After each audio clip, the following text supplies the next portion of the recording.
So this video covers how to traverse, add items to and remove items from stacks and queue data structures. We've introduced the concept of both of these in a previous video.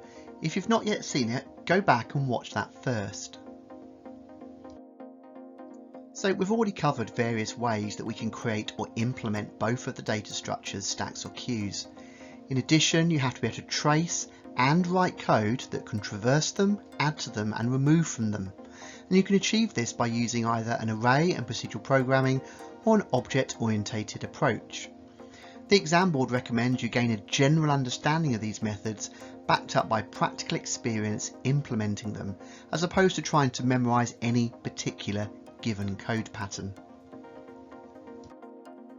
Let's start by looking at how to add an item to a stack and then a queue. So let's add Justin to this stack. Remember, adding an item to a stack is performed with a push operation. We push the new item onto the top of the stack. First, check if the stack is already full.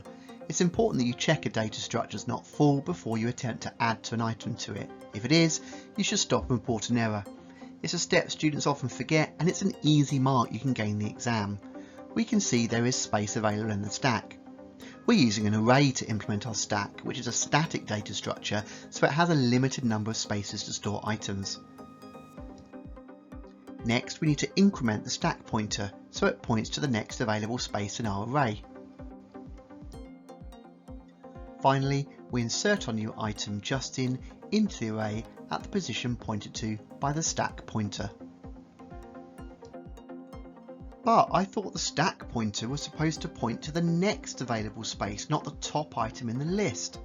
Well, maybe that's what you've been taught by your teacher or you've read in a textbook. And it's also true. It is not that one way is right and the other is wrong. It simply comes down to how you choose to implement the data structure.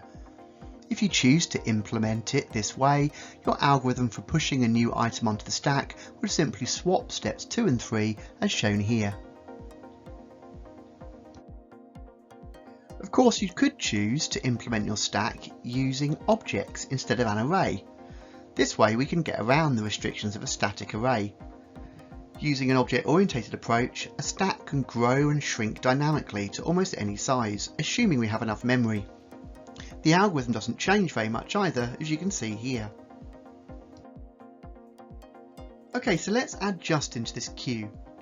Remember, adding an item to a queue is performed with an enqueue operation. We add the new item at the back of the queue. As with a stack, we should begin by checking that the queue is not already full. If it is, we should stop and report an error. We now have to increment the back or tail pointer so it points to the next available space in our array. Remember, it's the back or tail pointer we have to move at this stage, as new items are always enqueued at the back of a queue. No queue jumping here. Finally, we insert the new data item Justin into the location pointed to by our back or tail pointer. Just like with a stack, you could choose to implement a queue so that the back or tail pointer is pointing to the next available space. In this case, you'd enqueue the new item at the position pointed to and then increment the pointer. Again, we could also choose to implement our queue using an object-oriented approach.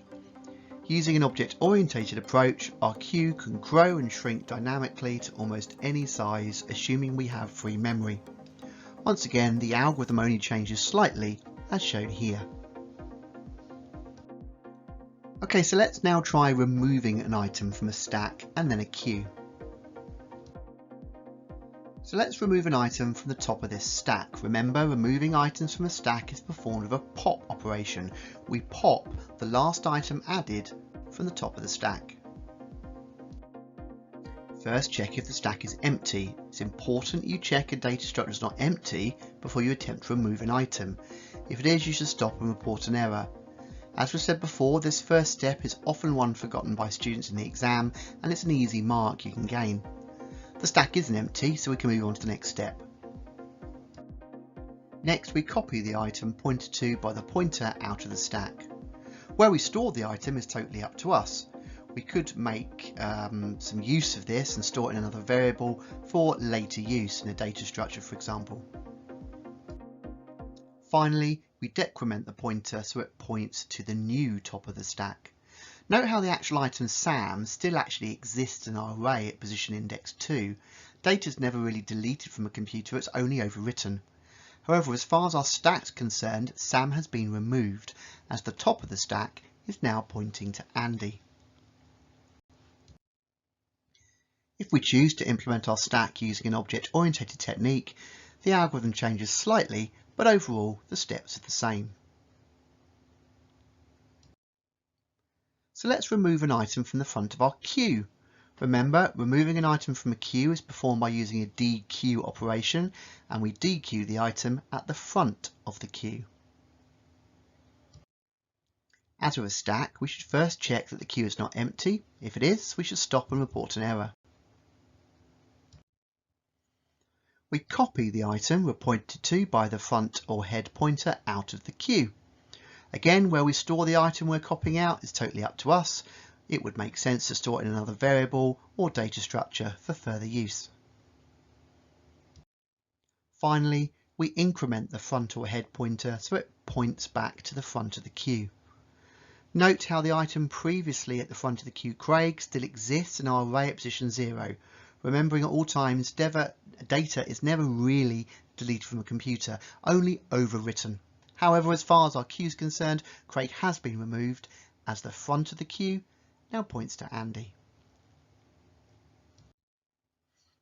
If we choose to implement a queue using an object-oriented technique, the algorithm changes slightly, but overall the steps are exactly the same.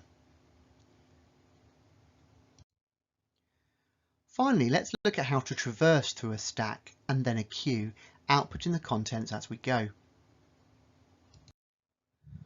Well, in a classic implementation of a stack or queue, we only support 3 operations: push or enqueue, pop or dequeue, and peek. There are no operations that will expose elements in the middle of those data structures. So we could either use peek to look at the top or front item to see what it is without altering it, or we could repeatedly pop or dequeue items following the same process we showed you before to output the contents as we moved through the data structure. Having watched this video, you should be able to answer the following key questions. How do stacks and queues work? How do you create stacks and queues? How do you add a data item to stacks and queues? How do you remove a data item from stacks and queues? And how do you traverse a stack and a queue? We know that getting to grips with data structures and all the algorithms associated with them is a very tricky area of the course, and so we've produced a book called Essential Algorithms for A-Level Computer Science that's available on Amazon.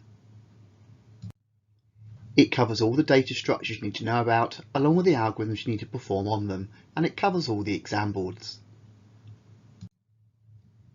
We overview each data structure, discussing its typical applications and the operations you can perform on it.